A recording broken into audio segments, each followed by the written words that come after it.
Sinn Féin, and particularly Deputy Brady, for bringing this motion, and I have no hesitation in supporting it. Yeah.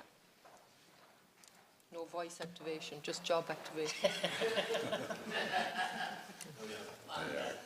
Yeah. So that again, yeah, I too want to thank Deputy Brady for bringing this motion, and I have no hesitation in supporting it. And I'm sorry the Minister has left. I know for various reasons ministers have to leave, but it's particularly worrying, and it's already been referred to by the Deputy, the Labour Deputy, in relation to what she said. She's looking to the future for activation services, and my department is already examining future options for contracted activation services. That's particularly worrying, I have to say, in view of the fact that it seems the majority of the Dáil are saying, passing this motion and expressing great concern about the activation programmes on the ground. That's particularly worrying. The second worrying aspect of her speech is the manipulation of figures, and to come in here, whoever wrote the speech, and tell us it works out at $7.90 per individual is totally disingenuous, to put it mildly.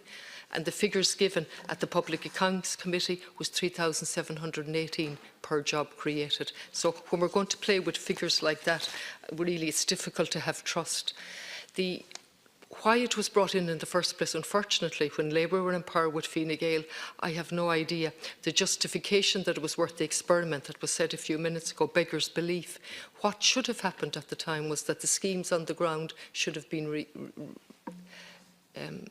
given proper resources and resourced, and that didn't happen. And of course it was an ideological decision to privatise the service. Now I think at this stage really the government should gracefully just put their hands up and realise this experiment hasn't worked. That's what it has been referred to, an experiment. It simply, one, hasn't worked. Number two, it's costly.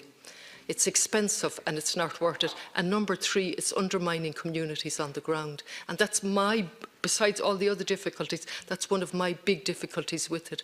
It particularly undermined the community employment schemes and the other schemes that we've referred to. And these are schemes that are about a lot more than employment. They're actually the Creelor and the Cantor. They're the heart of the communities that function on every level, from providing creche services right up along, and the communities couldn't survive without them. And that also is particularly worrying, that was left out of the Minister's speech. She seems unable to grasp the importance of these organisations on the ground, and I leave it at that. Thank you.